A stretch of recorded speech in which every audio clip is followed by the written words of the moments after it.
Have you ever heard of the Cannibal Famine? Probably not, you haven't. It happened in 1201 AD and is one of history's darkest chapters. Join me today as we explore this terrifying period. Cairo, Egypt, 13th century. The year is 1201 AD. For centuries, the River Nile has blessed Egypt with its annual floods, depositing nutrient-rich silt that makes the surrounding lands one of the most fertile regions on Earth. This year, however, the river does not rise. There is no spring planting, no summer growth, just endless fruitless heat. And as the months pass, the granaries become empty. A terrible famine grips the land. In the city of Cairo, people walk listlessly through the streets. Gone are the merchants hawking their wares, the street vendors with baskets of fruit or loaves of bread, even the beggars who once crowded the main thoroughfare. But it's not just an absence of sound and movement that chills the air, it's also the stench of death. I am historian al-Baghdadi. I have wandered these same streets countless times in better days, but now my heart bleeds for every step I take. For I'm surrounded by the tombs of the living, gaunt, emaciated figures so weakened by hunger they can barely drag themselves along. People have resorted to the most desperate measures to survive. They sell their possessions, then themselves. Families are torn apart as parents pawn their children or sell them into slavery. All for a bowl of beans, a crust of bread, anything to stave off the relentless gnawing of hunger. Still, life goes on. To a certain extent, the Caliph has established soup kitchens and is distributing grain to the most destitute. At least, that's what he can spare after paying off the Ayyubid military leader to protect the city from invaders who might see the famine-stricken populace as easy prey. Then there are other things people eat. Dogs, cats, rats, snakes, monkeys, anything that moves, anything that can be caught. And as the supply of live animals dwindles, people turn to the next best thing. They're dead. At first, it's just livestock, cows, sheep, pigs, anything that hasn't rotted yet. Then it's the family dog or cat. Finally, when the pangs of hunger outweigh all sense of decency, it's human flesh. One day in April, I'm summoned to the palace. Caliph al-Adil has a proposition for me. He wants me to marry his daughter. I am flattered, deeply honored, but I cannot accept. I am already married. Caliph al-Adil nods understandingly. These are desperate times.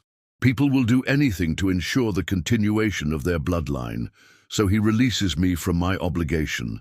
I bow and leave the court. That night, I hear rumors spreading through the city. Rumors of families disappearing, parents vanishing, children taken in the night. Some say they are the work of a band of thieves. Others whisper of ogres preying on the populace. Most, though, speak of Shaitan, the devil, for only he could inspire such horrors. Then one evening, a crowd gathers outside our house. A woman had been caught trying to sneak in the back window. When she was searched, they found her shawl stuffed with human flesh. She claims she killed her son, chopped him up and salted him, intending to eat him over the next few weeks. She admits to having sold her husband to slavers to buy more meat. She has the eyes of a mad woman and a crazed look on her face that chills me to the bone. People want her punished, want her put to death, but I pity her. I know what it's like to be so hungry that nothing seems real anymore, that all you can think about is food, that all you can feel is the gnawing emptiness inside your belly. For years, historians have debated the exact toll of the famine, but scholars agree that hundreds of thousands, perhaps even millions, perished in Egypt. As time passes, people become desperate. A child selling a human heart for 4 Arabian dinars, men hanging women upside down, draining their blood to make blood sausage, parents killing children and serving them up for dinner, friends and neighbors turning against each other, eating anyone they can catch. It is during these dark days that humanity reveals itself at its worst, but it also shows the strength of the human spirit. For some, nothing can break the bonds of love and loyalty.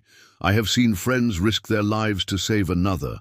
Shopkeepers refuse payment for necessities. Entire communities abandon their homes to seek better fortune elsewhere. Truly, it is a time of extremes, a true test of what it means to be human. As 1201 gives way to 1202, the rains finally come, and with them, hope. It is too late for most, but for those who lived through it, the relief is almost overwhelming. In the months that follow, the Caliph orders the execution of those responsible for the most heinous crimes. It is not enough to punish those who committed atrocities in the name of survival. It is essential to remind everyone what they did to survive. But as the years pass, memories fade. New generations have no idea what transpired in their great city, nor do they care. To them, it is just a story from long ago, a fairy tale whispered to scare children into behaving. Yet I, al-Baghdadi, am still haunted by the horrors I witnessed. Yes, there were ghosts in Cairo that year, but not the kind you might expect.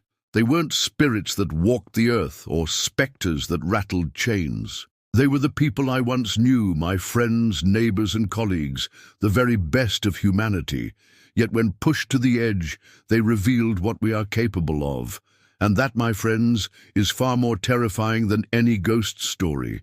And now it's time for you to tell me what you thought of this episode in the comments below. What did you find most shocking about the Cannibal Famine? Did you find the story of al-Baghdadi compelling? And do you agree with him that the true horror of the famine lay not in the ghosts, but in the darkness it revealed within humanity itself? I am eager to read your thoughts. But before we part ways, please remember to like this episode if you enjoyed it and share it with others who might be intrigued by tales of historical horror. Your support means everything to me and helps keep this series alive. Until next time, stay safe and keep an eye out for ghosts. You never know when they might appear. Now, if you want to dive deeper into the world of historical hauntings and chilling tales, don't forget to check out the rest of our episodes. Each one is a journey into the darkest corners of history, guaranteed to send shivers down your spine. Here are a few of our favorites to get you started.